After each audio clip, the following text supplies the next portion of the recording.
The recent rain is welcome, but the Idaho Water Supply Committee is still predicting a dry and hot summer. And with such a dry winter, the state has a long ways to make up for the lost ground, or else this year could be one of the lowest in state history for water supply.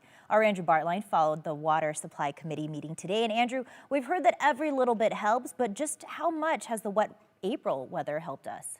Well, in terms of catching up to the regular year's precipitation, Idaho needs to see this kind of weather for several more weeks. The snowpacks are low, reservoirs may not fill completely, and it could be a short water year for some agricultural users. The Idaho Water Supply Committee presented a clear message Friday. But you can see most of the western United States has been really short on water. And Idaho is taking one of the hardest hits. To see the real-time impacts, water supply specialist Aaron Wharton says to look no further than the Snake River. You know, this is our major river. This is kind of like the breadbasket of Idaho in a lot of ways. Wharton's team predicts the Snake River falls to its third lowest level on record. This dates back to 1981. The red line is where the water supply meets the irrigation water demands. The striped bars on the far right show the 2022 projections. Even the most optimistic numbers are short. We're right on the borderline of being in those years where people are not able to finish out the season. The Bureau of Reclamation projects several reservoirs throughout the state will not completely fill, leading to shorter irrigation water seasons, impacting farmers. The Bureau of Reclamation is looking at comparable drought years from the early 2000s, and they say irrigation water this year could shut off in September. And this is an area of sugar beet production, potato production. So anyways, just trying to give some perspective of how that plays out. There are people who will run out of water this year. A wet start to April has helped ease the drought conditions, resulting in 1.5 to 3 inches of precipitation for central Idaho.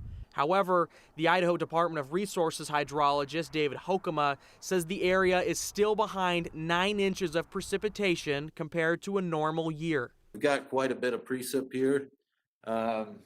Excellent, but it's certainly not enough to pull the state out of drought.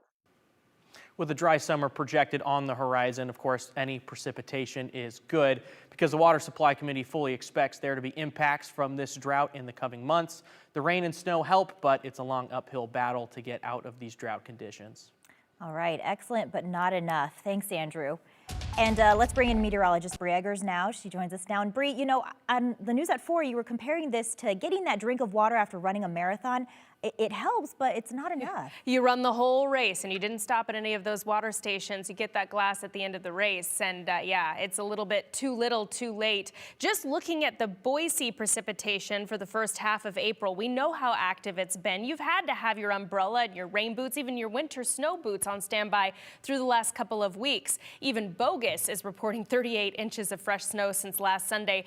We have 1.5 inches at the Boise airport that was measured out over all of those blue box days that you see there. But take a look at those little tiny numbers in the bottom of the screen. To date, just over 1/2 inch of precipitation for the first half of April at the Boise airport. It's still below average just for the month of April. So it's taking a long time to get caught up. Also keep in mind that we were seeing these dry conditions last spring as well. So we have a couple of years of dry conditions to make up for. The next couple of days, important weekend in the Treasure Valley. Race for Roby Creek is tomorrow, and there will be some splash and dash uphill weather. Also some breezy conditions that could get gusty into the afternoon due to some thunderstorms, so at least the potential of some isolated thunderstorms. Sunday, quieter, drier and cooler than average, but still looking nice enough to get outside for the Easter egg hunts.